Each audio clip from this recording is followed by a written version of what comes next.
सियालकोट में रज़ाए मुस्तफ़ा फाउंडेशन और जामिया हनीफिया नूरुल कुरान के ज़ेर एहतमाम जामिया मस्जिद अब्दुल्ला शफीदा बूटा में शहीद करबला कॉन्फ्रेंस मुनक्कद हुई, जिसका बाकायदा आगाज़ कारी हबीबुल्ला चिश्ती और कारी अली रज़ा साहब ने तिलावत कुरान पाक से किया।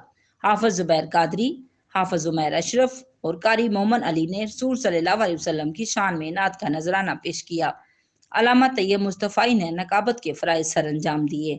ज़ेर सरपरस्ती अल्लामा कारी मोहम्मद हफीज़ साहब, जबकि हज़रत अल्लामा मौलाना सफदर अली पीसीएस साहब ने खुसूसी खिताब करते हुए करबला के वाक़े पर रोशनी डालते हुए फरमाया कि हमें करबला में दिए जाने वाली कुर्बानियों को कभी नहीं भूलना चाहिए। हज़रत इमाम हुसैन ने शहादत देकर अपने नाना का दीन बचाया, हमें इस दीन पाक की मुकम्मल तमील करनी चाहिए, अल्लाह और उसके रसूल के बताए हुए रास्तों पर चलना चाहिए। मेहमान खुसूसी कारी असाम चिश्ती और वसीम अतारी साहब थे।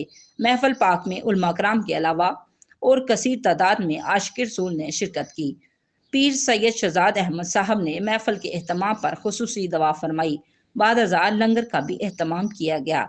Report Mudassir Rattu, DNN news, Sialkot.